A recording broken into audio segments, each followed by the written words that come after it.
सभी को जय मसीह। मैं मनोज कुमार फिर आपके समक्ष परमेश्वर का वचन लेकर आया हूँ। परमेश्वर का वचन जो आपके लिए, हमारे लिए और मेरे लिए भी है। हम लगातार मत्ती रचित सुसमाचार उसका 5वें अध्याय बाहरी उपदेश को मनन कर रहे हैं। आज उसी कड़ी में लोग देखने जा रहे हैं मत्ती रचित सुसमाचार 5:6 लिखा है, धन्य है वे जो धार्मिकता के भूखे और प्यासे हैं, क्योंकि ये तृप्त किए जाएंगे।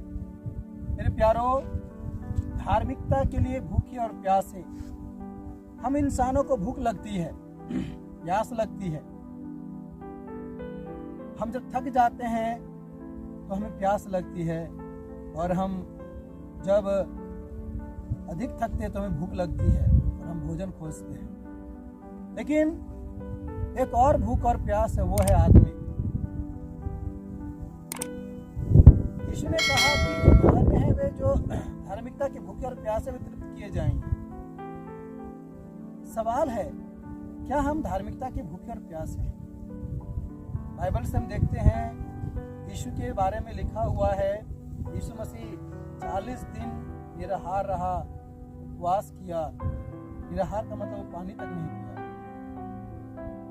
और मत्ती 4:11 में लिखा हुआ है, तब शैतान उसके पास से चला गया और देखो स्वर्गदूत आकर उसकी सेवा करने लगे।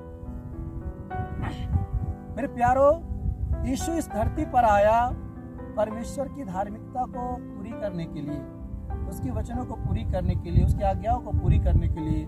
और उस धार्मिकता को पूरी करने में वो अपने जी जान लगा दिया। वो भूखा था, प्यासा था। और जब मैं देखता हूँ, हम देखते हैं कि यीशु जब बस सामरी स्त्री से बातचीत कर रहा था, उससे पहले वो बात कहता है कि देखो, मुझे भूख लगी है, और चेले उसके लिए भोजन लाने जाते हैं। तो यीशु को चेले आकर कहते हैं, प्रभु स्वामी, हम तेरे लिए भोजन लेकर आए हैं। और यीशु कहता है, मैं भोजन कर चुका हूँ। चेले कहते हैं, हमारे पास तो भोजन है पर इसके पास तो कुछ नहीं है, ये क्या खाया, ये क्या पिया? वो कहते हैं, मेरा भूख यह है कि मैं परमेश्वर की राज्य को, परमेश्वर की आज्ञाओं का पालन करूं, उसके वचनों का पालन करूं और उसके राज्य के लिए काम करूं। मेरे प्यारो, यही बात है कि हम धार्मिकता के भूखे और प्यासे हैं कि नहीं।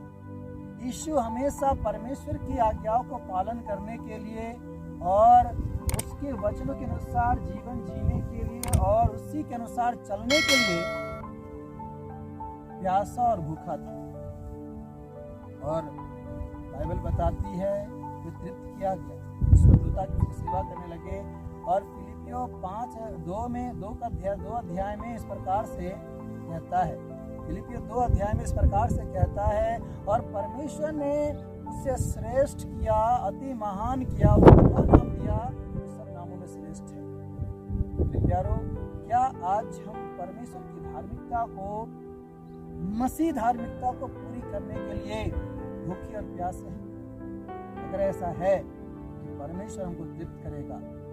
हम कष्ट उठा सकते हैं, दुख उठा सकते हैं, पीड़ा हमें होगी परमेश्वर की धार्मिकता को पूरी करने के लिए। लेकिन अगर हम उसके पूरे करने की ललायत हैं, भूखे प्यासे हैं, परमेश्वर हमें जरूर है तृप्त करेगा। मैं आशा करता हूँ ये वचन आपके जीवन में लाभदायक होगा। आगे भी हम मत्ती रचित सुसमाचार 5 अध्याय बाहरी उपदेश को देखेंगे। परमेश्वर वचन से आप सबको आशीष दें। सबको जय मसीह।